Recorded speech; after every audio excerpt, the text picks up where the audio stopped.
දැන් අපි හිතමු පුබ්බේ නිවාස ඥානෙ ලබන්න කියලා.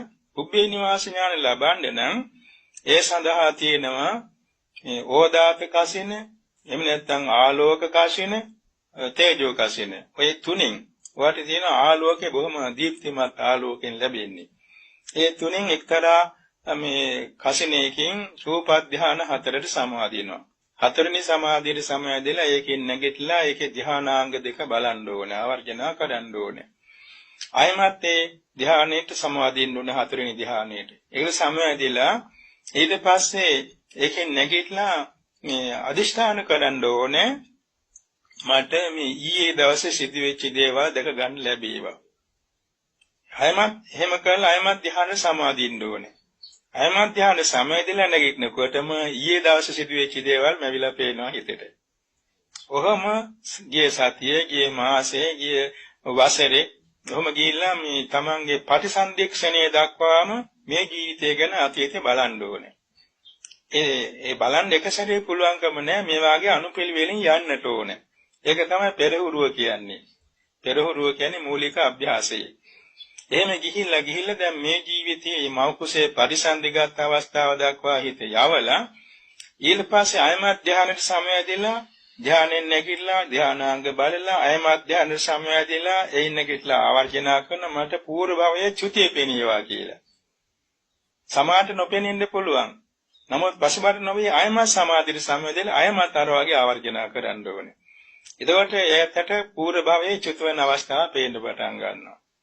ඊට පස්සේ අයමත් ධානයට සමවැදෙලා නැගිටලා ඒ පූර්ව භවයේ චුතියට මුලින් ඇතිවෙච්ච මරණාසන්න ජවන්සිත අරමුණු වේවා කියලා. එතකොට ඒක අරමුණු කරගන්න පුළුවන් වෙනවා. බැරි වෙනකොට අයමත් ධානය සමවැදෙලා අයමත් ආවර්ජනා කරන්න ඕනේ. කොහොම ගිහිල්ලා ඒ භවයේහි මේ නම, ගම, ජාතිය, මව්පියෝ, සහෝදර සහෝදරි හිටනම් ඒ ඇත්තෝ කෑම බීම, සැප දුක්, කළ කුසල අකුසල ඔක්කොම මේ භවයේ සම්බන්ධව එකින් එකට බලන්න ඕනේ. එක වාරට සියල්ල බලන්න බෑ. ඒව නැවත සමාධිමින් ධ්‍යාන සමාධිමින් ආවර්ජනා කරමින් බලමින් ගිහිල්ලා තමයි හුරු වෙන්නේ. ඒ කාරිනිකන් මේ කනවැල් දණ්ඩක් අල්ලගෙන හන්දේක් එක්ක යනවා වගේ වැඩක් මේක. දන්වැල් කුරුක් වෙලාක වගේ බලන්න ඕනේ. ඉතින් ඒ විදිහට ගිහිල්ලා හුරු වුණාම ඉතින් ආත්භාව දෙක, ආත්භාව තුන, ආත්භාව හතර කොහොම ඈතට තමන්ගේ පමණක් බලන්න පුළුවන්. තමන්ගේ පමණක්. වෙන කෙනෙකුගේ බලන්න ඕනේ නම් ඒ ඇත්තන්ගේ මේ ජීවිතයේ නාම රූප පරම්පරාව බලලා ඒ අනුව දකින්න යන්න ඕනේ. ඒකත් බොහොම සිවුන් දෙයක්, බොහොම දුෂ්කර දෙයක්. තමන්ගේ පෙළිය බලන්න පුළුවන් තමන්ගේ ආත්භාව පරම්පරාව හොඳට විදර්ශනා වශයෙන් දැකලා තියෙන නිසා. මේ විදිහට පුබ්බේ නිවාස ඥානෙ පෙරහුරු වශයෙන් හුරු කරන්න. ඊට පස්සේ ඉතින් දිගට ඒකම යෙදিলা එහි සම්බන්ධතාව වසීතාවටපත් වුණාම සමාට කල්පකින් එහා කල්ප දෙකකින් එහා ඒ වගේ අතට බලන්න පුළුවන්. දැන් බාහිර තාපස කෙනෙකුට පුළුවන් ඔය වගේ බලනවා නම් කල්ප 40යි බලන්න පුළුවන්. ඊට වඩා බලන්න බෑ. එයාගේ ඥාන ශක්තියට වඩා යන්නේ නැහැ. බුදුදහම පිට සමහර ඉන්නවනේ ධ්‍යානලාභී අභිඥාලාභීයි. දැන් බෝධිසත්ව චරිතුලත් කොච්චරවත් තියෙනවනේ.